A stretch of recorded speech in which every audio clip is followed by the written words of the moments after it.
आप सभी को मेरा नमस्कार। मैं प्रवर्तक आपका इस वीडियो नंबर 20 में इंग्लिश बोलना सीखें जीरो से वाले कोर्स में आप सभी का स्वागत करता हूं। हम सीख रहे हैं किसी भी चीज़ के बारे में इंग्लिश में बताना, कि हम किसी भी चीज़ के बारे में बता सकते हैं कि कोई चीज़ क्या है, कैसा या कैसी है, कहाँ पर है और कौन है।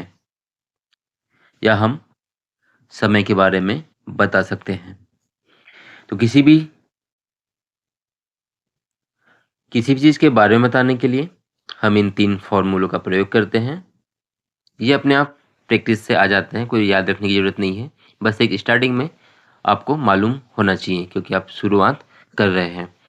तो सब्जेक्ट है सबसे शुरू में तीनों फ़ॉर्मूले में। तो सब्जेक्ट मतलब होता है कि जिस भी वस्तु के बारे में हम बात कर रहे हैं, उसका या तो आप नाम बोल देंगे सब्जेक्ट की जगह पर शुरू में, या फिर आप वस्तु के लिए जो भी दूसरे शब्द प्रयोग हम करते हैं, जिसे हम इंग्लिश में प्रोनाउन कहते हैं या सर्वनाम कहते हैं हिंदी में, जैसे वह, यह, वे, हम, मैं, आप, तुम। तो ये सभी शब्द आपके सब्जेक्ट की जगह पर आ जाएँगे। और फिर आप वर्तमान की बात कर रहे हैं, तो शुरू में बोलेंगे सब्जेक्ट के बाद में इज़, यदि एकवचन है तो एम आई के साथ बोलेंगे, और आर बहुवचन है तो बोलेंगे। अगर एक चीज़ है तो आप इज़ बोलेंगे, आई के साथ एम बोलेंगे, और बहुवचन मतलब बहुत सारी वस्तु की बात कर रहे हैं आप तो आर बोलेंगे। और फिर उसके बाद जो भी जानकारी आप बता रहे हैं, जो भी बता रहे हैं, उसका आप इंग्लिश में बोलेंगे। जैसे मैं बोलना चाहता हूँ बड़ा, तो उसकी जगह क्या बोल दूंगा मैं, बिग।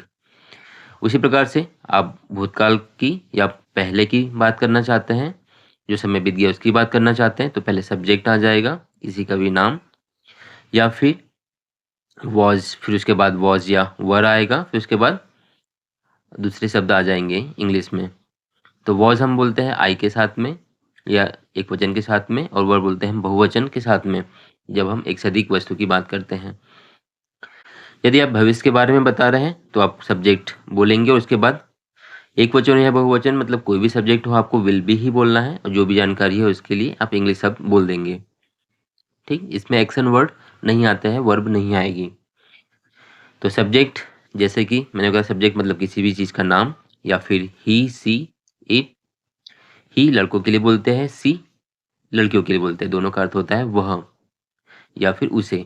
मतलब एक लड़के या लड़की की बात करें तो ही या सी, और वस्तु के लिए हम इट लगाते हैं, आई, मैं या मुझे स्वयं की बात करते हैं तब हम अपने लिए आई बोलते हैं, सामने वाले को बोलते हैं तो यू बोलते हैं। बहुत सारे लोग हैं, हम के लिए हम वी बोलते हैं, और बहुत सारे लोग हैं जो उपस्थित नहीं होते हैं, उनके लिए हम दे बोलते हैं, जिसका हिंदी अर्थ होता है वे। ठीक, अब हेल्पिंग वर्ब एम के साथ हम आई लगाते हैं, इज, ही, सी, इट, या फिर किसी का भी नाम है, मतलब एक वचन है तो हम इज लगाएंगे। आर लगता है आपके यू और वी दे के साथ में, मतलब बहुवचन है तो आर लगाएंगे। फिर भूतकाल की हेल्पिंग वर्ब है वॉज या और वर, तो वॉज लगेगा आपके आई के साथ, ही, सी, इट, नेम या किसी के भी नाम के साथ में, या फिर सिंगुलर होगा तो आप वॉज बोलेंगे। फिर वर यू के साथ, वी के साथ, दे के साथ, या प्लूरल या बहुवचन होगा तो आप वर बोलेंगे। विल बी सिंगुलर हो या प्लूरल, दोनों के साथ आप विल बी ही बोलेंगे। क्लियर है? सब्जेक्ट मतलब वाक्य शुरुआत में किसी का भी नाम आएगा, या फिर लड़के की बात कर रहे हैं तो ही, लड़की की बात कर रहे हैं तो सी, खुद की बात कर रहे हैं तो आई बोलेंगे, सामने वाले को बोल रहे हैं तो यू बोलेंगे, हम बोल रहे हैं तो वी बोलेंगे, वे बोल रहे हैं तो दे बोलेंगे। अब किसके साथ क्या लगाना है हेल्पिंग वर्ब, यहाँ नीचे आप देख लेंगे। वैसे भी हम जब बोलते हैं सेंटेंस बनाकर बोलते हैं, प्रैक्टिस करते हैं, तो अपने आप हेल्पिंग वर्ब आते हैं। तो आइए एग्जाम्पल से समझते हैं। बैग नया है, हम क्या बता रहे हैं कि वस्तु के बारे में एक जानकारी बता रहे हो। कैसे बता रहे हैं कि वस्तु कैसी है, मतलब बैग कैसा है। तो बैग कैसा है, बैग नया है। तो बैग की बात कर रहे हैं, इसलिए सब्जेक्ट में आ जाएगा आपका बैग, और बैग सिंगुलर है, एक है, इसलिए आ जाएगा इज, और वर्तमान का भी है तो इसलिए इज आया। और फिर नया, नया के लिए बोलते हैं इंग्लिश में न्यू, तो बैग इज न्यू। सिंपल है। तो ऐसे ही हम बहुत सारे वाक्य देखते हैं वर्तमान के, एक वचन वाले, बहुवचन वाले, और फिर भूतकाल के, और फिर भविष्यकाल के हम वाक्यों को देखेंगे और इससे सीखेंगे। तो आपको भी इन वाक्यों को बोलना है और प्रैक्टिस करना है। Building is very old. Building कैसी है? बिल्डिंग बहुत पुरानी है। Tata is very big company. Tata बहुत बड़ी कंपनी है। वेरी का अर्थ होता है बहुत। कोई चीज़ बहुत है तो उसको हम बोलते हैं वेरी से। Ravi is my cousin. Ravi मेरा भतीजा है। Mister Ajay is my uncle. Mister Ajay मेरे मामा हैं। अंकल, चाचा, मामा के लिए हम अंकल शब्द का ही यूज़ करते हैं इंग्लिश में। I am fine. मैं ठीक हूँ। I am owner of this shop. मैं इस दुकान का मालिक हूँ। I am not responsible of it. I am not responsible of it. मैं इसके लिए जिम्मेदार नहीं हूँ। तो रिस्पॉन्सिबल का अर्थ क्या हो गया? जिम्मेदार।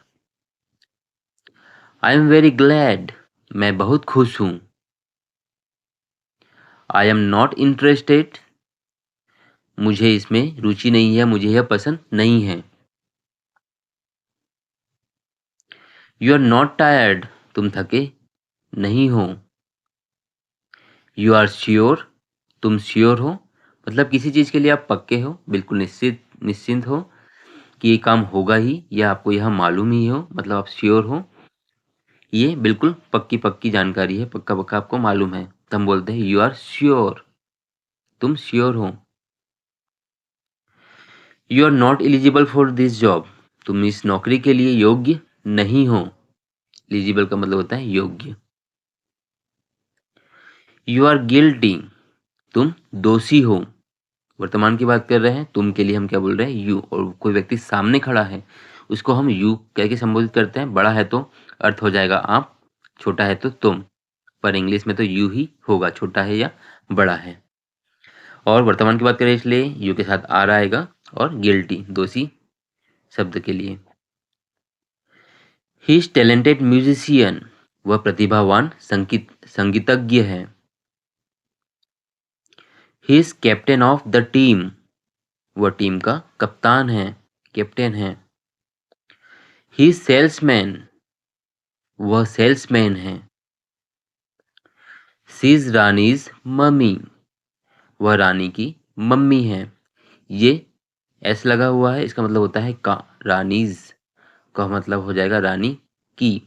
का की मतलब होता है इसका, और मम्मी तो रानी की मम्मी। C is winner. वह विजेता है, तो सी के साथ इज आएगा। इस प्रकार हम इन सेंटेंसों को बोलकर जब प्रैक्टिस करते हैं तो अपने आप सी इज, सी वॉज हमारी मुंह पर या जबान पर बैठ जाता है। सी इज इंटेलिजेंट। वह बुद्धिमान है। Tony is at home. कहाँ पर है वो? घर पर है, तो टोनी घर पर है। Tony is at home. Home के पहले एट लगाना है। Rohit is a good batsman. Rohit एक अच्छा बल्लेबाज है। Cakes recipe is simple. ये फिर ऐसा आ गया, केक की रेसिपी मतलब किस प्रकार से बनाते हैं उसकी विधि। तो cakes recipe is simple. Cake की रेसिपी सिंपल है या सरल है। Answer of this question is difficult. इस प्रश्न का उत्तर कठिन है। I was in meeting. मैं मीटिंग में था। I was in meeting. मैं मीटिंग में था। You are out of town. तुम शहर के बाहर थे, मतलब बाहर गए हुए थे। He was at home. वह घर घर पर था। He was in hospital. वह हॉस्पिटल में था। You were on train. तुम ट्रेन में थे। We were in line. हम लाइन में थे। हम भूतकाल की बात कर रहे हैं। दे वर आर गेस्ट। वे हमारे मेहमान थे। अब भविष्य के, रूम विल बी क्लीन्ड। कमरा साफ होगा। Train will be late. Train late होगी। You will be in office, तुम ऑफिस में रहोगे। You will be on time, तुम समय से होंगे, मतलब समय पे काम करोगे, ऐसा मैं मानता हूं। Time will be 3 o'clock, time 3 बजे का होगा। इसके आगे की वीडियो और देखें, इसी का एक भाग और होगा आपका। इसके बाद हम अगले विषय में वीडियो देखेंगे। यदि इसके पिछले वीडियो नहीं देखे हैं तो चैनल पे जाके प्लेलिस्ट में इंग्लिश बोलना सीखिए 0 वाले कोर्स पे टच करें। इसके पूरे वीडियो आपको क्रम से मिल जाएंगे। तो देखने के लिए धन्यवाद और सीखिए। कुछ अच्छा लगा हो तो मुझे ज़रूर कमेंट करें, बुरा लगा है तो भी कमेंट करें। Thank you. यदि आप फुल कोर्स देखना चाहते हैं तो यहाँ चैनल के नाम पर क्लिक करें, जिससे आप चैनल पे पहुंच जाएंगे। जहां प्लेलिस्ट पर क्लिक करेंगे तो आपको कोर्सेज की लिस्ट मिल जाएगी, जिस पे क्लिक करके आपको कोर्स के सारे वीडियो क्रम से मिल जाएंगे। इन वीडियो को क्रम से देखें और घर बैठे सीखें। यदि आप इसी प्रकार की वीडियो देखना चाहते हैं तो यहाँ क्लिक करके चैनल को सब्सक्राइब करें, बनने वाली बेल बटन को क्लिक करें, ऑल पर क्लिक करें, जिससे आपको आने वाले नए वीडियो नोटिफिकेशन के साथ मिलते रहेंगे और आप सीखते रहेंगे। यदि वीडियो अच्छा लगा हो तो यहाँ क्लिक करके लाइक करें, इस बटन पर क्लिक करके दोस्तों के साथ शेयर करें। आप भी सीखें, सभी सीखें। Thank you for watching.